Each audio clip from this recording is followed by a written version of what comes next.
আসসালামু আলাইকুম প্রিয় বন্ধুরা, সবাই কেমন আছেন? আশা করি ভালো আছেন। এই যে দেখেন, আমাদের একটা ব্রিজ আজকে প্রায় 7-8 বছর ধরে কাজ চলতেছে। এটা তাহেরপুর উপজেলা বিন্নাকুলি বাজারে অবস্থিত। এই ব্রিজটিতে প্রায় 80% কাম কমপ্লিট হয়েছিল, কিন্তু গতকালকে সামান্য ঝড় তুফানের কারণে এই যে এদিক দিয়ে দেখেন 5টা গাটার ছিল এখানে।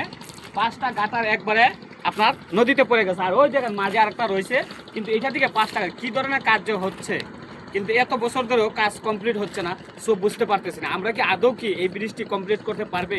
এই ব্রিজটির উপরে আমাদের এই তারপরে মানুষের চলাচল একেবারে অনিবার্য, কিন্তু এই ব্রিজটি হলে আমাদের অনেক সুবিধা হতো। কিন্তু এই ব্রিজের কামটা এত ধীর গতিতে চলতেছে, তারপরে দেখেন সামান্য হালকা ঝড় তুফান হয়েছে কিন্তু ব্রিজ ভেঙে পড়ে গেছে। এটা কোনো বিশ্বাসের যোগ্য হলো? আপনারা এই ভিডিওটি সর্বোচ্চ শেয়ার করে দিবেন। আর আমি প্রচুর আপনাদেরকে দেখানোর চেষ্টা করতেছি অনেক দূর, কিন্তু ব্রিজটি অনেক লম্বা। বাংলাদেশের মাধ্যমে এই ব্রিজটি হচ্ছে প্রায় 3য় নম্বরে, আর সৌন্দর্যের জন্য কিংবা ধৈর্যের জন্য প্রথম স্থান অর্জন করেছে আমার যতটুকু ধারণা।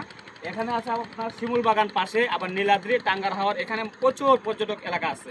কিন্তু এই ব্রিজটির কারণে মানুষ যাতায়াত করতে পারে না। সে কারণে এই ব্রিজটি মূলত 7 থেকে 8 বছর আগে এই ব্রিজটি আপনার কাজের উদ্বোধন করা হয়েছিল। কিন্তু এই 7-8 বছর এই ব্রিজটি কাজের উদ্বোধন করা হলেও কাজটি সম্পূর্ণ হয় নাই। ধীর গতিতে কাজ চলতেছে, কিন্তু লাস্ট পর্যায়ে দেখেন যাও কাজ শেষ পর্যায়ে চলে আসছিল, এখন ব্রিজ ভেঙে গেছে। এখন বলেন, আপনি কিছু বলেন ব্রিজটার বিষয়ে।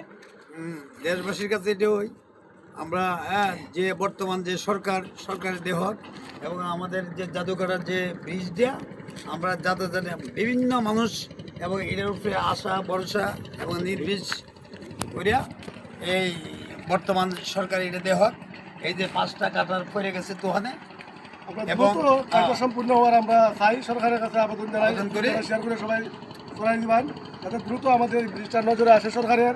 দেখেন 5টি গাটার চলে গেছে, গত বছর আরেকটি গাটার পড়েছিল, এই বছর 5টি গাটার পড়ছে, এর আগের বছর পড়েছিল।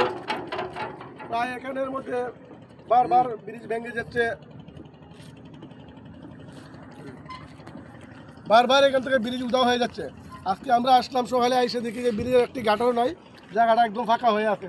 কারণ এখানে 5টি গাটার দাঁড়িয়েছিল, একটি গাটার প্রায় 140 ফুট লম্বা আর 10 ফুট হাইটে, কিন্তু আজকে এখানে কোনো চিহ্ন নাই। ওই পানির নিচে আছে না বাতাসে উড়াই নিয়ে গেছে, তাও আমরা বুঝতে পারতেছি না, কিন্তু জায়গাটা ফাঁকা হয়ে আছে। দেখেন অনেক দিন ধরে ব্রিজের কাজ আটকা, অনেক দিন ধরে ব্রিজের কাজ আটকা, কাজটা কমপ্লিট হচ্ছে না। আমি যাই কি আর দুইটা কথা কই, এখানে যাই একটু ঘুরে দাবি আমাদের এই ব্রিজ নিয়ে বর্তমান সরকারের কাছে এটা আমরা আবেদন করি।